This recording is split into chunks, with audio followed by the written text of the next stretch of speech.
Delia Vance had wiped the same 40 feet of pine bar for 11 years. 11 winters. 11 springs where the mud came up through the floorboards no matter how she scrubbed. On a Saturday in the fall of 1879, in the town of Halcyon, Wyoming Territory, the man who owned that bar docked her a full day's pay for one cracked shot glass she had not broken. She did not argue. She set the glass in her apron pocket, and she kept her eyes level, and she went back to work. Then came the crowd. And in front of 31 paying men, Gideon Marsh looked at the woman who had served him for 11 years. And he said it loud, so the room could hear. Fire her. No wages.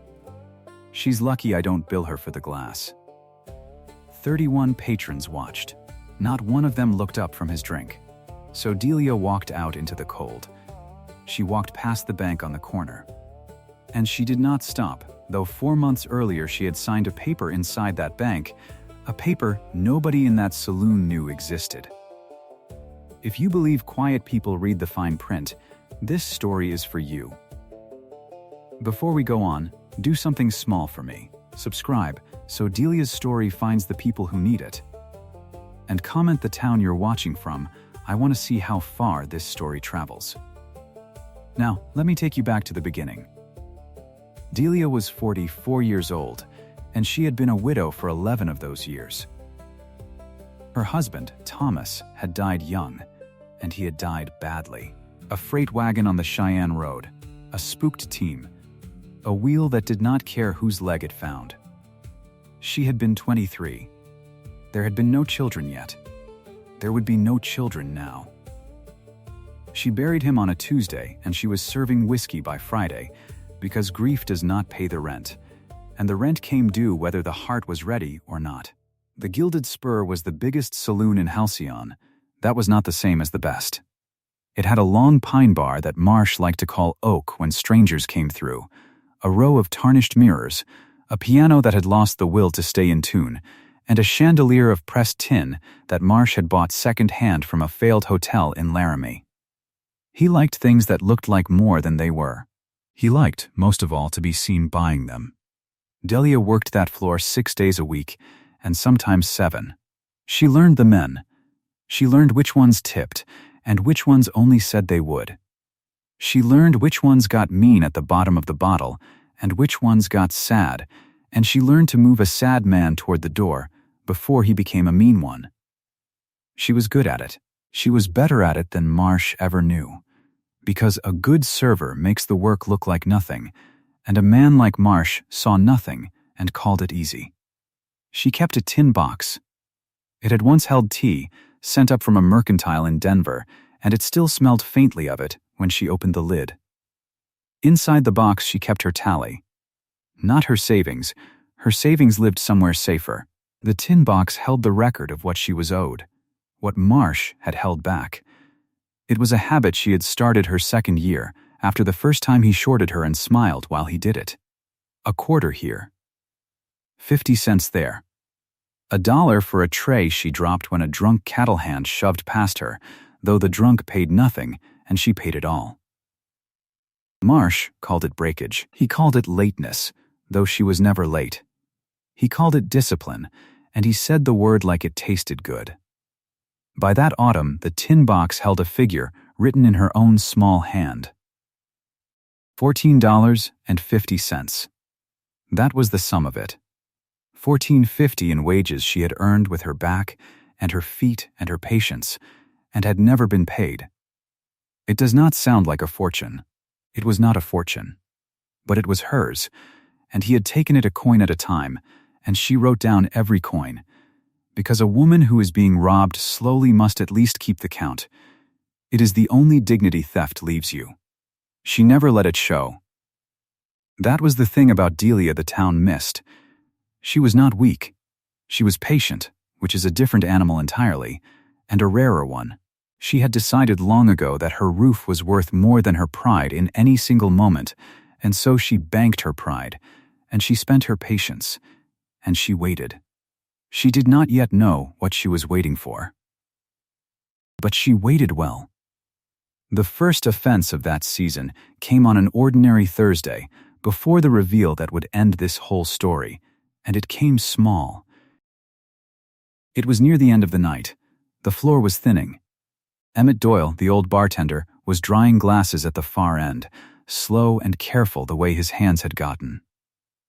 Delia was clearing the tables by the window when she heard it. A sharp little crack, the sound of good glass giving up. She turned. On the bar sat a shot glass with a fault line running through it, top to bottom, thin as a hair, but there. She had not touched it. It had been sitting where Dutch Pike left it an hour before, and Dutch was Marsh's man, the second bartender, the one who kept the petty rules and skimmed the change and smiled at the boss like a dog at a table. She had not gone near that glass all night. But Marsh had come down from his office, and Marsh had seen it, and Marsh had seen her standing closest. "That's a full glass," he said. "Cracked. I didn't touch it, missed it. Marsh, it's cracked, and you're standing over it, and I'm out a glass." He did not raise his voice. He never needed to for the small ones. "A day's pay. That's what a set costs me. You'll work tomorrow for nothing, and think about being careful. A day's pay." For a glass she had not broken. Emmett looked up from the far end, and his mouth opened, and then it closed again, because Emmett was 61 years old, and jobs did not come to men of 61 in Halcyon, and they both knew it. Delia did not argue. She reached out, and she picked up the cracked glass, and she slid it into the pocket of her apron, where it sat against her hip, small and cold. "All right," she said. That was all. All right. She finished clearing the window tables. She swept. She banked the stove. And when she walked home under a sky full of hard little stars, the cracked glass rode in her pocket the whole way, and she did not throw it out. She could not have told you why she kept it. It was worthless. It leaked if you filled it. But some part of her, the part that kept the tin box, the part that kept the count, some part of her knew that a person should hold on to the proof of what was done to them. Not to nurse it, to remember it. She set the glass on her windowsill that night, and the moonlight came through the crack in a thin, bright line, and she went to sleep. That was offense number 1. It would not be the last, and it would not be the largest, and by the end of this story that cheap cracked glass would sit on a bar in front of 30 men and mean more than the chandelier. The second offense came the following week, and it came with a witness, which is how these things escalate. A small cruelty needs no audience. A larger one wants one. The till came up short. $2. Marsh counted it himself at close, licking his thumb, snapping the bills, and when the count came up $2 light, he set his jaw and looked around the empty room for someone to hang it on. Now, the $2 had gone into Dutch Pike's pocket. Emmett knew it. Emmett had watched Dutch do it for months, the little slide of a coin off the bar and into the apron, the extra change never rung, the drinks poured for friends and never marked. Emmett knew it the way you know weather, and Emmett said nothing, because Dutch was Marsh's favorite, and Emmett was not, and a man learns where the ice is thin. "Delia." Marsh's voice carried across the empty floor. "Come here." She came. "Till's $2 short. You worked the floor tonight." "I don't touch the till, Mr. Marsh. Dutch rings the drinks. You set it up that way yourself. You carry the money from the tables." To Dutch. "Who rings it?" She kept her voice flat and even. Reasonable, it was the wrong tone to take with a man who wanted a fight, and she knew it, and she took it anyway, because she was tired. Marsh stepped close. Emmett, at the end of the bar, had gone very still. "You listen to me," Marsh said, low now, the mean kind of low. $2 walks out of my drawer, and it's the woman who handles the money who's going to answer for it. I ought to work it out of your hide. You understand me? I could turn you out tonight, and no law in this territory would blink." Delia looked at him. She looked a moment too long, maybe. Then she looked down. "Yes, Mr. Marsh." she said. "I understand you." He held her there another beat, letting her feel it, and then he waved her off like a smell. She went to get her shawl. Behind her she heard Marsh mutter to Emmett, "Watch that one." Widows get grabby, and she heard Emmett say nothing at all, and she did not blame him, though the silence cost her something she could not name. $2. Written now in the tin box beside the rest, not because she owed it. Because he had said she did, out loud, with Emmett standing there, and a thing said out loud has a way of becoming true if nobody writes down the truth instead. So she wrote it down. The count climbed. And the man who had built his whole self on being the big man of Halcyon went to bed that night $2 richer in his own mind, never knowing which of his two bartenders had actually lifted it. Now here is a small thing. Let it pass by you the way it passed by the town. 4 months before that autumn, back in the green part of the year, Delia had walked into Cattleman's Trust of Halcyon on her half-day off and sat down across a desk from Amos Rourke, the cashier. She had a little money. Not much. An aunt of hers had died down in Cheyenne that spring, a spinster aunt with a narrow house and no one else to leave it to, and the house had sold, and after the lawyer took his bite there, was a sum left over. Not a fortune. But real money, the first real money Delia Vance had ever held in her 2 hands. She had sat with Rourke a long while. Longer than a woman depositing an inheritance would need, and when she left, she had signed for something, folded a paper into her coat, and buttoned it against the wind. Anyone who saw her leave the bank that day would have thought, if they thought anything, that the widow had put her aunt's money somewhere safe. And they would have gone back to their own business and forgotten it by supper. Keep it in your pocket. We will come back to it. By that autumn the town had something else to chew on. Word had gotten around, and word always gets around in a place the size of Halcyon, that the Gilded Spur was behind on a payment. A big one. Marsh had borrowed heavy when he bought the building and expanded it, borrowed against the whole thing, and there was a payment coming that he could not meet from the till, not even a Fat Saturday's till, not even close. Marsh heard the whispers, and Marsh did what a man like Marsh always does. He laughed it off loud, and he bought a round for the house to prove he was flush. Threw a gold piece on the bar and told Dutch to keep the drinks coming till it ran dry. Behind on a payment, he said to the room, grinning, "I've got money coming from Denver would buy this town twice. Drink up, boys, on the spur." And the men drank, because free whiskey believes any story it's poured with, and they told each other Marsh was solid. Look at him. Look at that gold piece. It was a good performance. It fooled everyone in the room. It did not fool the paper in Delia Vance's coat. Paper does not drink. Which brings us to the Saturday, the big one. The one this whole story turns on. It was the fullest night of the season.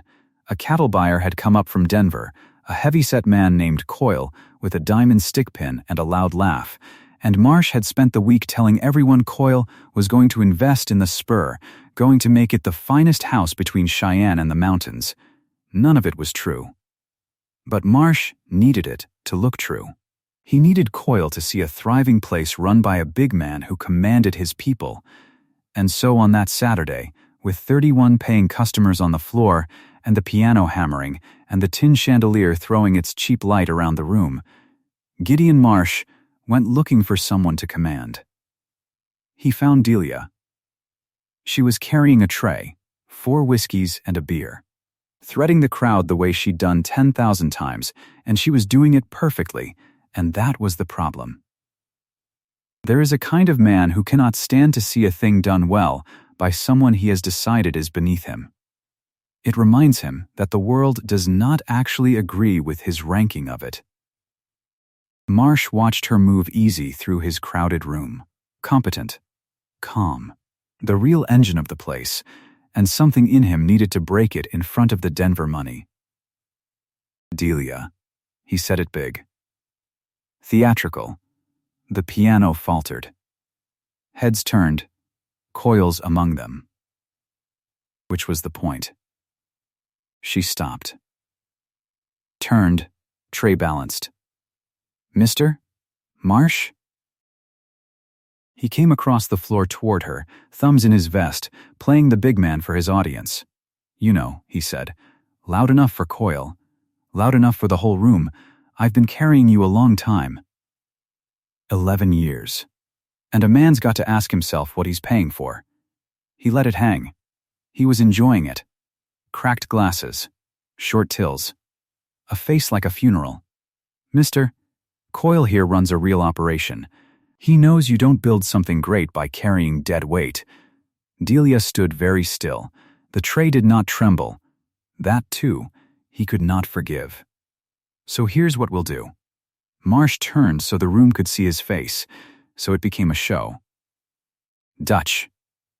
Take note." Dutch grinned from behind the bar.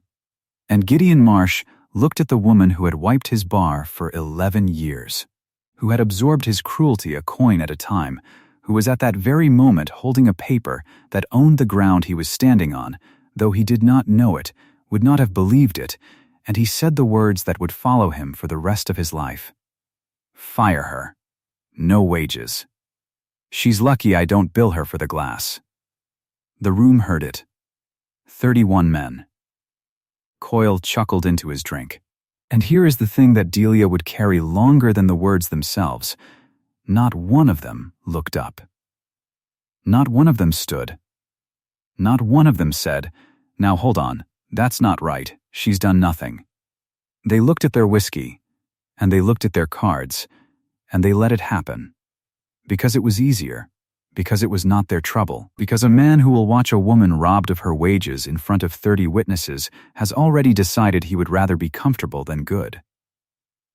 Emmett looked up. Emmett, at the end of the bar. His old face went white and then red. But Emmett did not speak either, and he would carry that silence too, and it would cost him, and later, much later, on that same floor, he would finally pay it off. But not tonight. Delia set the tray down on the nearest table. Careful, nothing spilled. Then she reached into her apron pocket and she took out the cracked shot glass, the one from Thursday, the one she'd carried home, the one that leaked, and she set it on the pine bar in front of Gideon Marsh. Just set it down. A small cracked glass on 40 feet of pine. "Good night, Mr. Marsh," she said, not loud. She did not need loud. And she untied her apron, and she folded it once, and she laid it beside the glass, and she walked out of the gilded spur into the cold with her back straight and her chin level, and she did not let them see her face change, because they had not earned that. The door swung shut behind her. The piano started up again, and the men went back to their drinks as if nothing had happened, because to them, nothing had. That was the peak of it. The public wound.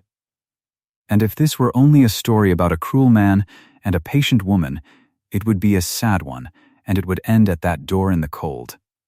It does not end at the door. The days after were hard.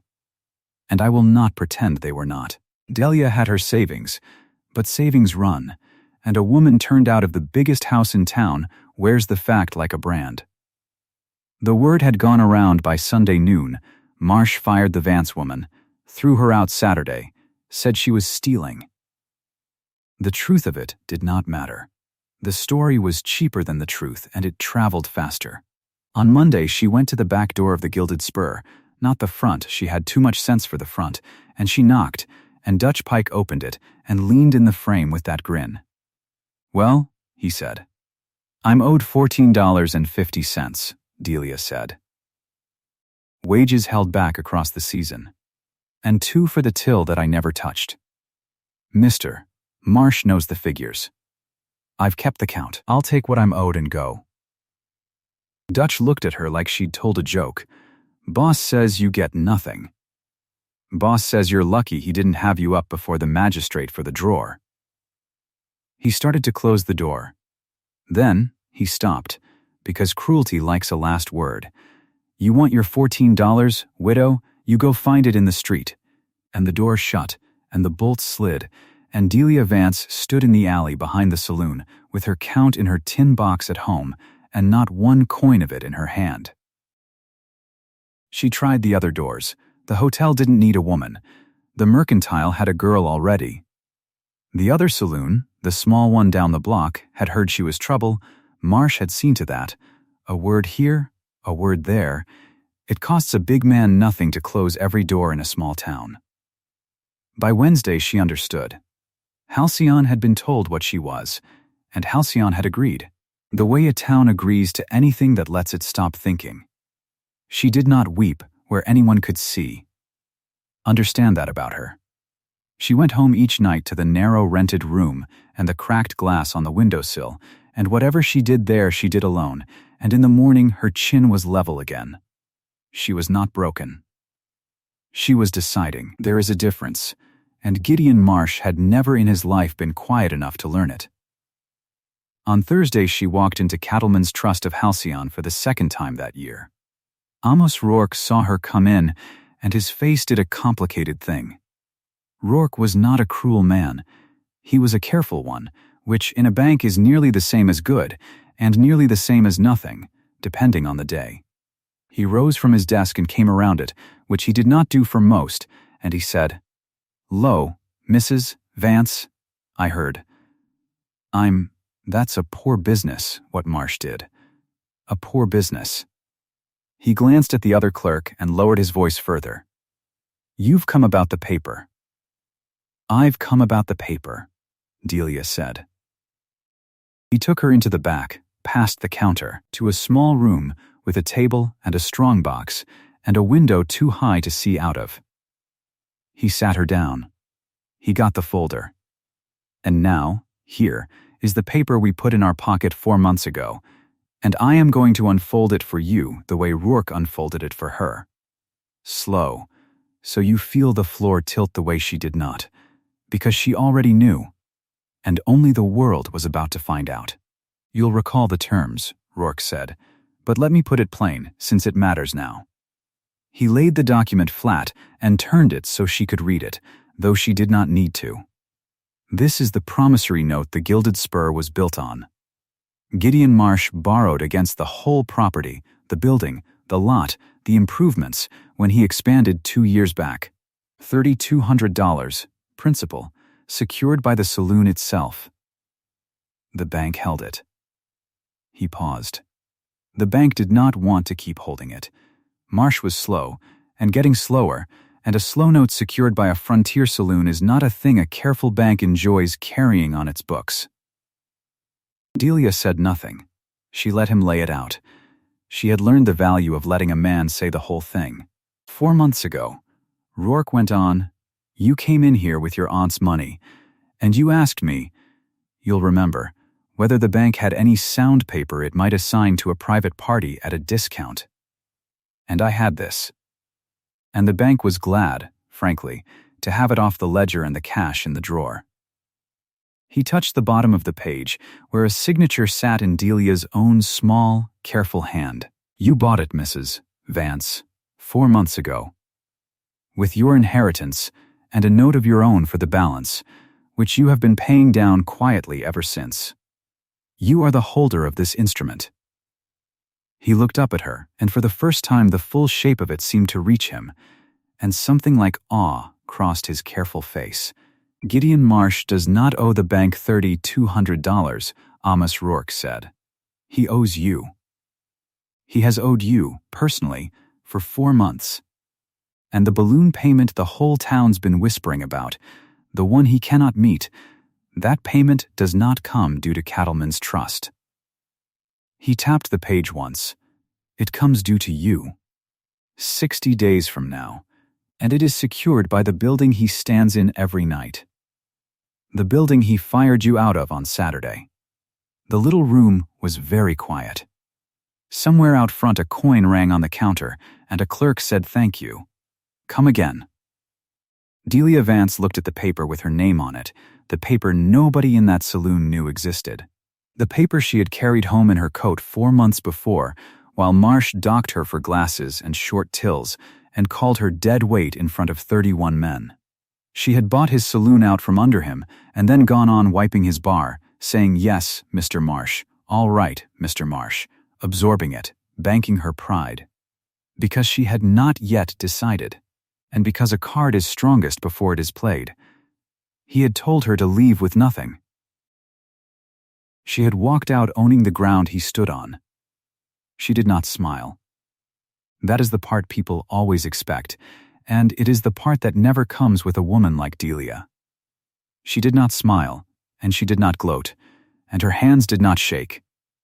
She sat with it a long moment, the way she sat with everything, turning it over, feeling all its edges, and then she looked up at Rourke, and her voice when it came was as level as it had been on the floor Saturday night, the same steady voice that had said goodnight to Marsh over a cracked glass.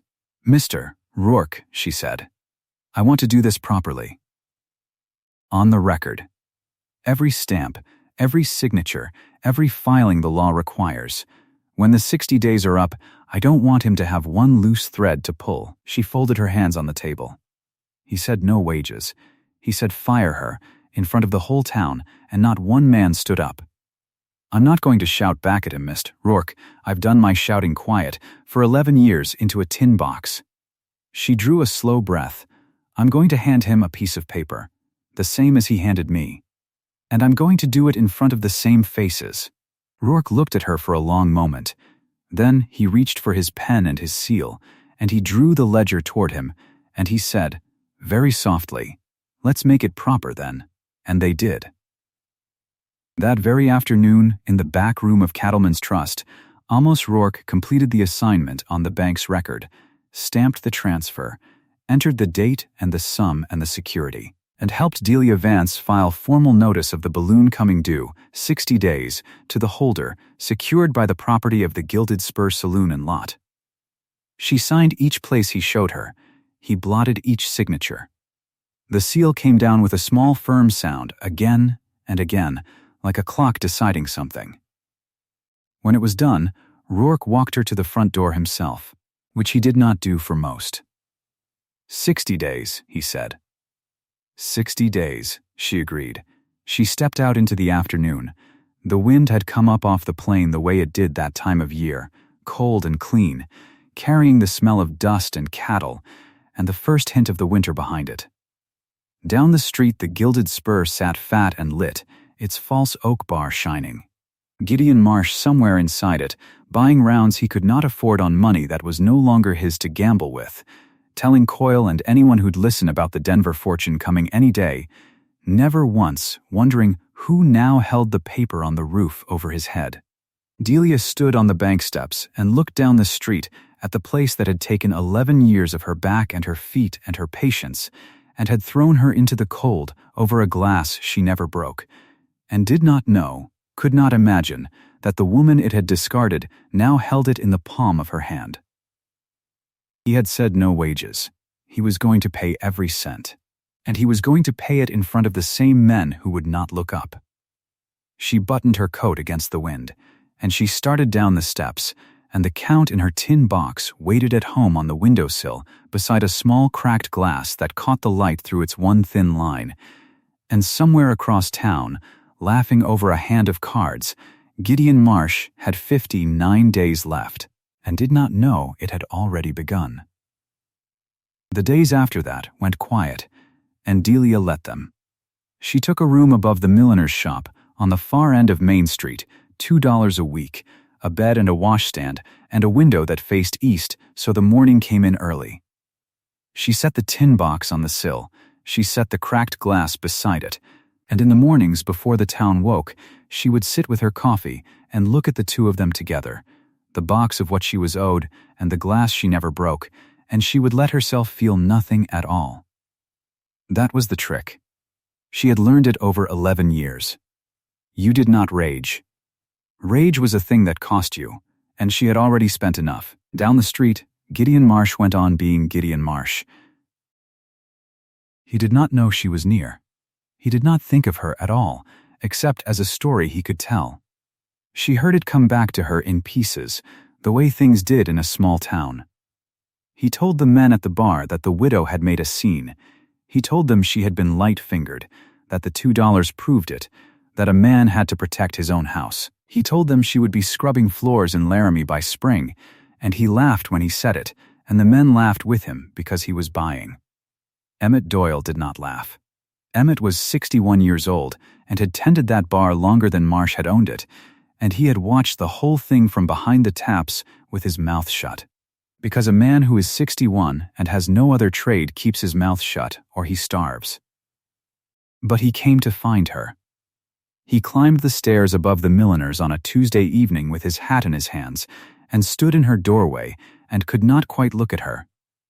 "I didn't say anything," he said. "That night. I want you to know I know that. I know it too, Emmett. He blamed you for the $2. His jaw worked. It wasn't you. It was never you. Dutch has been lifting from that till for months. Skims a little off every count. I've seen him do it. I've seen him do it, and I've said nothing. I know that as well." He looked at her then. "You're taking it awful calm." Delia poured him a cup of coffee and set it in his hands, because that was what she did. 11 years of it, her hands moving on their own. "I've had time to be calm," she said. "You want to sit down?" He sat. He drank the coffee. He half guessed at something in her face. She could see him reaching for it, the way you reach for a word that will not come. She let him reach. And then she let him fall short. "You've moved on, then," he said at last, and there was relief in it, and a little grief. "You've made your peace with it." Something like that. He finished the coffee and stood and put his hat back on and told her that if she ever needed a friend she had one, and she thanked him and meant it, and she did not tell him. She wanted to. That surprised her a little, how much she wanted to hand it to somebody, to lay it down and let another soul carry a corner of it. But she did not. A secret shared is a secret spent. She had 50-some days left to keep it, and she meant to keep it clean. He went back down the stairs. She heard his boots on the boards, slow, the boots of a tired man. And she sat back down at the window with the tin box and the cracked glass, and she waited, and the clock in the tin box ran. 59 became 50. 50 became 40. Marsh got busy, the way a drowning man gets busy. She heard about that too. He had a Denver man coming, he said, a partner with cattle money who would set the whole thing right, buy in, pay down the paper, and then wouldn't the town see. He said the Denver man was a sure thing. He said it so often and to so many that the men began to say it back to him, which is how you know a man has stopped believing a thing himself. He needs to hear it in another mouth. The Denver man did not come. Delia knew before Marsh did, because Amos Rourke told her, in the quiet way Rourke told her everything now, over the low counter at the back of the bank, with the ledgers open between them like a shared prayer. The Denver money had looked at the Gilded Spurs books and turned around and gone home. There would be no partner. There would be no fresh money. There would only be the balloon, coming due, 60 days from a day now 40 days gone. "He'll come to us," Rourke said. "When he can't raise it, he'll come here begging an extension. He always does. He thinks the note is still ours. And when he does?" Rourke almost smiled. It was not a cruel man's smile. It was the smile of a careful man who has, for once, done a thing he is proud of. "Then, I'll tell him the truth. That the note isn't ours anymore. That he'll have to speak to the holder. Don't say my name." "I wouldn't dream of it," said Amos Rourke. "That pleasure isn't mine to take." He came, of course. Marsh came to the bank on a gray morning with 36 days left on the clock, and Delia was not there to see it, but she heard it whole, because Rourke told her, and the teller told his wife, and the town told itself. Marsh had come in loud, hat pushed back, hearty, a big man asking a small favor. He wanted 60 days more. 90, if they'd give it. The Denver thing was slow, was all, these cattlemen, you know how they are, but it was coming, and surely the bank could carry an old customer a while longer. And Rourke had looked at him across the counter and said, "The note isn't ours anymore." "Mr. Marsh." Marsh had laughed. He thought it was a way of saying no. "Come now, Amos. Don't play me." "I'm not playing you. Cattleman's Trust assigned that paper 4 months ago. We don't hold it. You'll settle with the party who does." And here was the thing that Delia turned over in her mind for a long time after, the thing that told her everything about the man. He did not ask who. A wiser man would have asked. A frightened man would have grabbed the counter and demanded the name. But Gideon Marsh was so certain, so deep down certain, that the world was arranged for his convenience, that some new bank or some faceless investor held his paper and would of course be reasonable, would of course take payments, would of course be a man like himself who understood how business was done.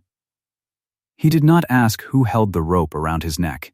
He walked back out into the street and told the men at the spur that the bank had sold his note to some Eastern outfit, and that Eastern outfits were soft, and he'd have it sorted by Friday. Dutch Pike went on skimming the till. That was the part Delia liked least and understood best. Dutch could feel the house tilting under him. Any fool could. And a certain kind of man, when he feels the house tilt, does not steady it. He grabs what he can on the way down.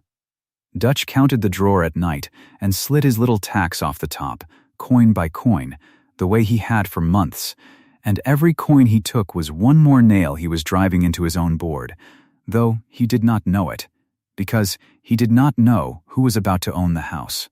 36 days became 20. 20 became 6. And then it was the day. Delia dressed carefully that morning. Not fine. She owned nothing fine. But clean and pressed, the dark wool gone thin at the cuffs but brushed, her hair up off her neck the way she wore it to work. Because in a way this was work, the last of it, the wages coming due. She put the promissory note in her bag, folded flat, the bank's seal on it, and Rourke's assignment stamped across the back. She put the tally from the tin box beside it, the whole 11 years of it written out in her own small hand. And last, she took the cracked shot glass off the windowsill, and she looked at it a moment in the morning light, at the one thin line running up through it that caught the sun, and she put it in her apron pocket. Her apron. She had washed it and kept it. She folded it over her arm and went down the stairs and out into the street and walked the 40 feet of Main that separated her room from the place that had thrown her out. It was a Saturday. She had chosen a Saturday on purpose. The floor would be full. She stopped outside the batwing doors and listened for a moment to the noise of it, the laughter and the glasses and the piano missing its third key, the sound she had lived inside for 11 years, and then she pushed through the doors and walked in. The room did not stop all at once. Rooms never do. It stopped in a ring that spread out from the door, the men nearest her falling quiet first, then the ones past them, then the tables in the back, until the piano player lifted his hands off the keys because there was no more noise to play under. 30-some men. Nearly the same crowd. Some of them the very same faces that had watched her go, that had studied their cards and their whiskey and would not look up. They were looking up now. Gideon Marsh stood at the far end of the bar with a drink in his hand.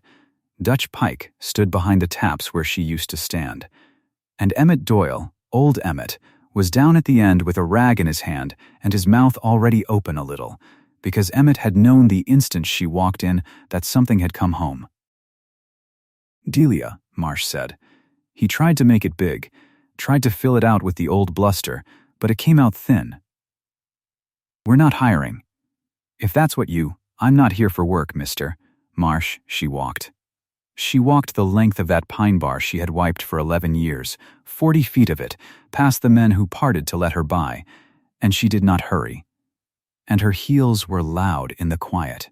She came to the end where he stood. She laid the folded apron on the wood. She reached into its pocket and took out the cracked shot glass and set it down beside the apron, upright, careful, the thin line catching the lamplight, and the sound of it touching the bar was the only sound in the room. Marsh looked at the glass. Something moved in his face. He remembered it. She saw him remember it.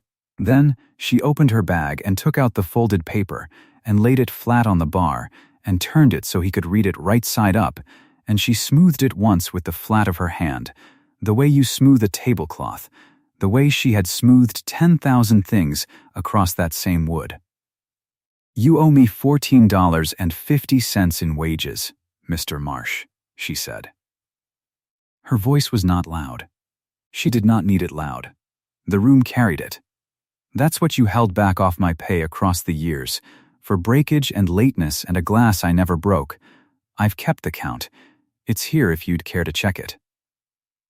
"What is this?" Marsh said. It was not a question.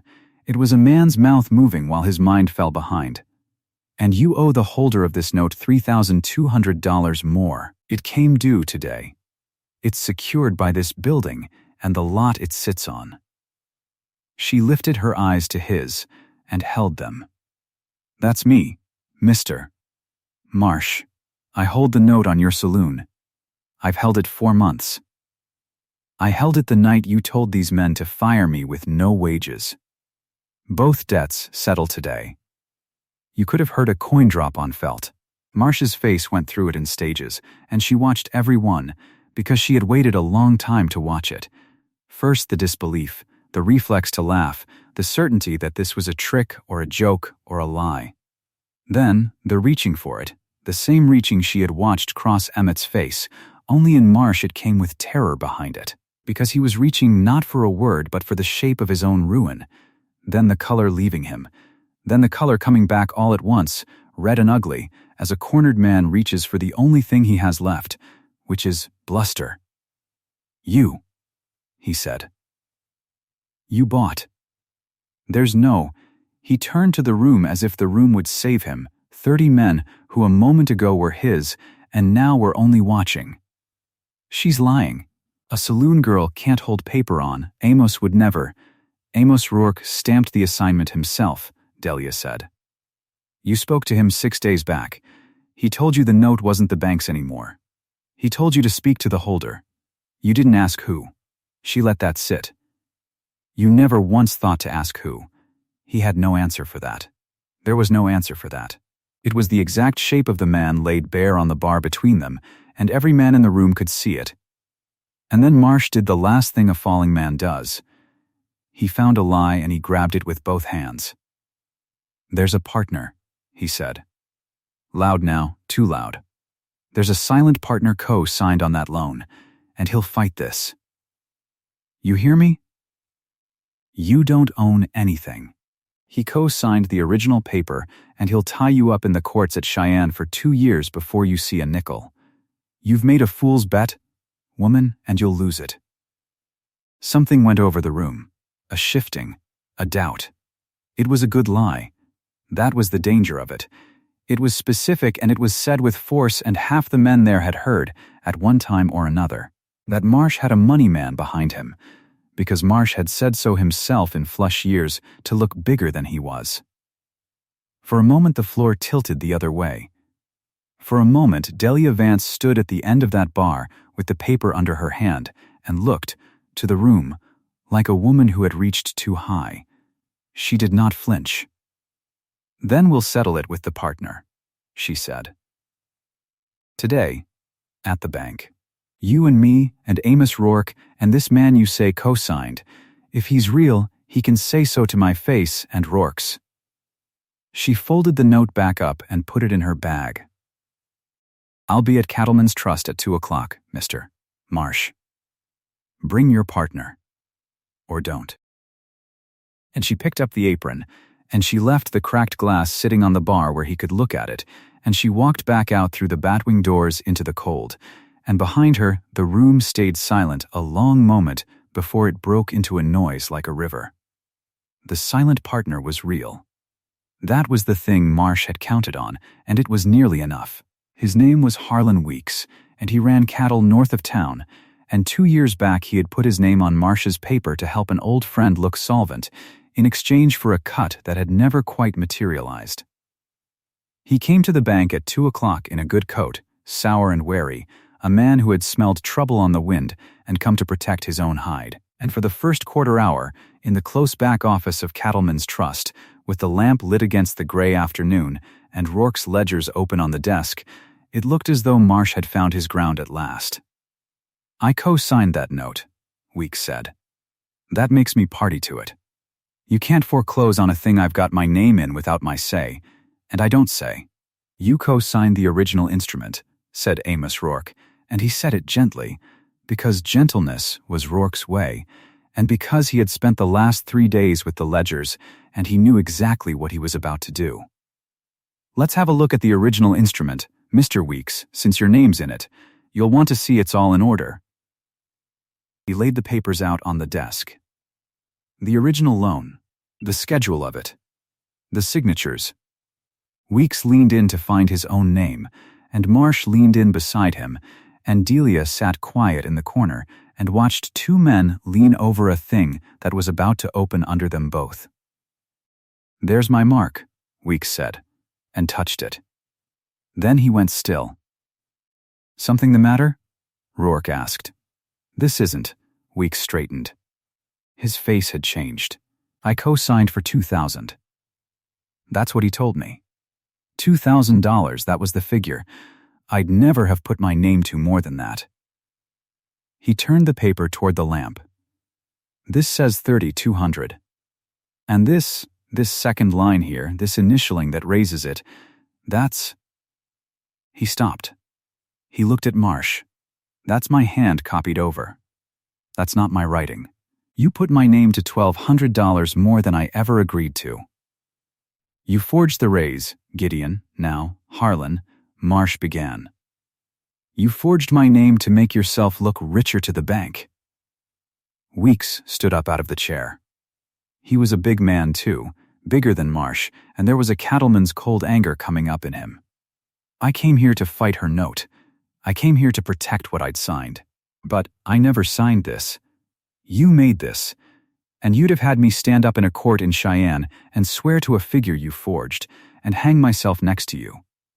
He shook his head slowly, the way a man does when he has just seen the bottom of another man and found it lower than he feared. No, sir. I'll not spend $1 or a day of my life defending your lie. The lady's paper is good. It's recorded, it's stamped, it's lawful. Mine never should have been in it at all." He picked up his hat. He looked at Delia, and he touched the brim of it once, a thing owed. "Ma'am, my apologies for the trouble. It's yours, free and clear of me."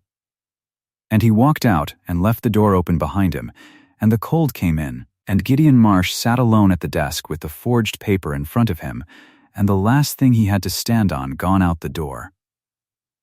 That was the first fall, and he did it to himself, with his own pen, 2 years before he knew he'd need to. Delia did not gloat. She gathered her papers and thanked Amos Rourke and went home to the room above the milliner's and sat at the window in the last of the light. One down. But she found she felt no triumph in it, only a kind of tiredness, the tiredness of a thing long carried and not yet set down. She still had wages to collect. And there was still Dutch.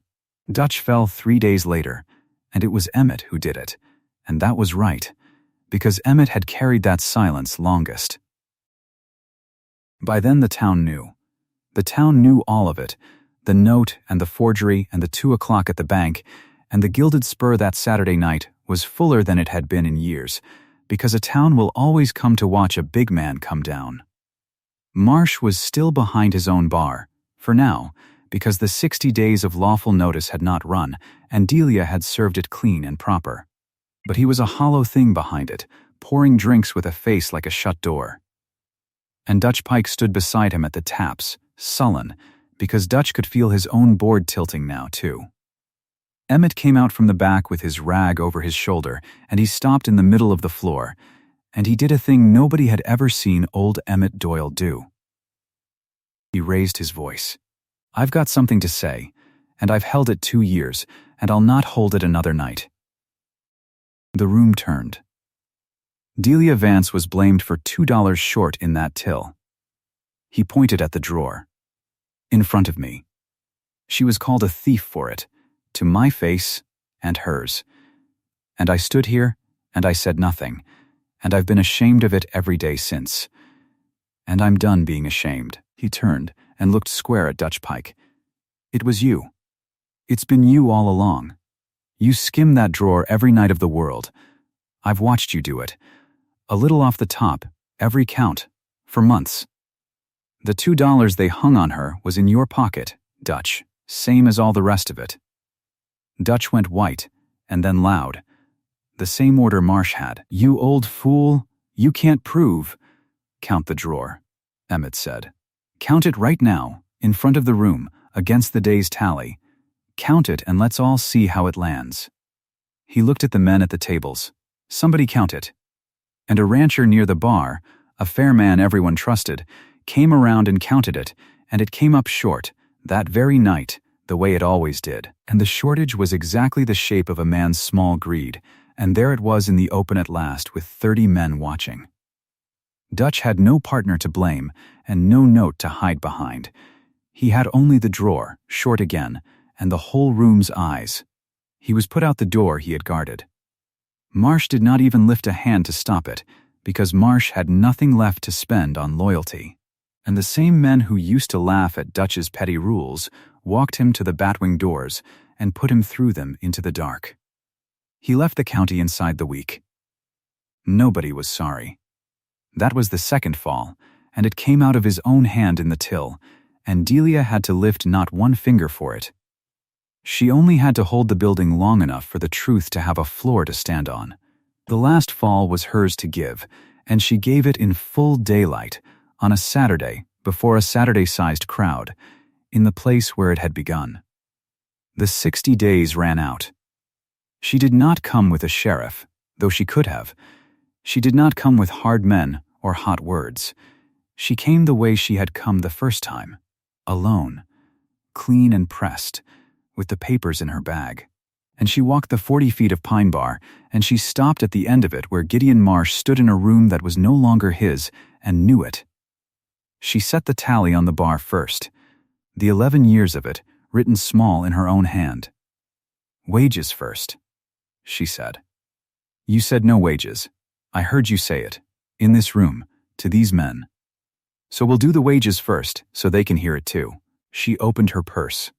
And she counted it out, coin by coin, onto the pine, in front of the whole room. She counted it from the till she now owned, because the till was hers now, the drawer and the bar and the building around it, but she counted it as wages owed, the $14.50, each coin ringing on the wood in the quiet. $1 for this year. $1 for that one. 50 cents for the day he docked her for a glass she never broke. She laid that 50-cent piece down last and set the cracked shot glass beside it, and she looked at Gideon Marsh, and there was no cruelty in her face, and that was somehow the worst of it for him. That's what I earned, she said. That's all. I never wanted a cent more than I earned. You could have paid me that $14.50 any day these 11 years, and I'd have gone on wiping this bar and thanking you for the work. It was never the money, Miss Marsh. It was that you thought I was a thing you could dock and blame and throw in the cold, and that no one would look up. She glanced once around the room, at the faces. They're looking up now. Then she took out the note and the deed transfer, and she keyed the gilded spur into her own name on the bar in front of him, Rourke's stamp and all, and she gave Gideon Marsh the exact mercy he had denied her, measured out to the grain. You've got 60 days, she said. Same as you gave me none. But I'll give you 60. No violence. No sheriff. All lawful, all in writing, the way it's done. 60 days to gather your things and settle your affairs and find a road. The building's mine. The lot's mine. The bar you had built to look like oak and isn't is mine. You leave with what you can carry, which is more than you left me. She folded the deed and put it away. Those are your terms, Miss Marsh. You wrote them. I'm only reading them back. And Gideon Marsh, who had stood at the head of that bar and told a room full of men to fire her with no wages, stood at the head of it now with nothing, and every one of those men watched him take the terms he had written for a widow and wear them himself. He did not bluster this time. There was nothing left to bluster with. He looked at the coins on the bar and the cracked glass beside them, and the woman who had carried all of it 11 years without once raising her voice, and he understood, at last and too late, that quiet people read the fine print. He picked up his hat. He walked out through the doors he had thrown her from. The room did not laugh at him. It was past laughing. It only watched him go, and then it turned, as one, and looked at Delia Vance standing behind the bar that was hers now, and old Emmett Doyle came up beside her and put down his rag and said, loud enough for all of it to hear, "What'll it be then, Miss Delia?" "You're home." 6 months later, the Gilded Spur was a different house, and the same one. It was a morning in the early spring, gray and soft, the frost just off the windows, and the town was not yet awake. Delia had come to like the mornings best. The lamps were low and warm. The stove had the coffee going, and the smell of it filled the long room where at night there was noise, and at this hour there was only the tick of the stove and the light coming up slow through the east windows. She kept the place clean and fair, and paid on time. That last was the rule of the house, the only one she nailed to the wall, and she nailed it there in her own hand for anyone to read. Everyone gets paid what they earn. Emmett stood behind the bar he had never left, 62 now, and easier in himself than she had ever seen him, polishing glasses he did not need to polish, because a man likes to keep his hands moving. On a shelf above the back bar, up where the good bottles went, sat a single cracked shot glass, alone, turned so the one thin line in it caught the morning light. Nobody was allowed to pour from it. Strangers asked about it sometimes. Emmett would tell them it was the most expensive glass in the territory and let them wonder, and not explain. They talked of the others the way you talk of weather that has passed. Gideon Marsh drove freight now, the long haul on the Laramie Road, the same road that had taken Delia's Thomas under a wagon all those years ago, though nobody said that part out loud. He handled other men's cargo for other men's wages, and he did not come into town much, and when he did not come to the Spur. Dutch Pike had left the county that first week and not been heard from, which was the kindest thing that could be said of him.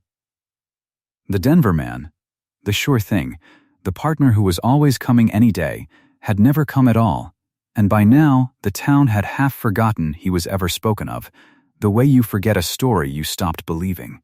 There was one more thing, and Delia handled it the way she handled everything now, with her hands steady and her voice low. Gideon Marsh came to the door one evening near the end of that spring, not through it, to it. He stood at the batwing doors with his hat in his hands, thinner than he had been, road-worn, and he asked if there was work. Any work. He had been a saloon man his whole life, he said, and he knew the trade, and he would take the floor or the cellar or whatever she had, and he did not quite meet her eyes when he said it. The room went quiet, waiting, because there were men in it who remembered. Delia looked at him a long moment. She could have thrown him into the cold. She had earned the right to, if anyone ever had. But she found she did not want it. That was the surprise she carried out of the whole long business. When you have won the thing back, when you truly hold it, the wanting to wound just goes out of you, like a fire with no more fuel. "There's work," she said. "There's always work for a man who'll do it honest." She named him a fair wage, the going rate, the same she paid Emmett, and would pay any soul who stood behind that bar. "And there's one rule in this house, Miss Marsh, and you'll have seen it on the wall coming in.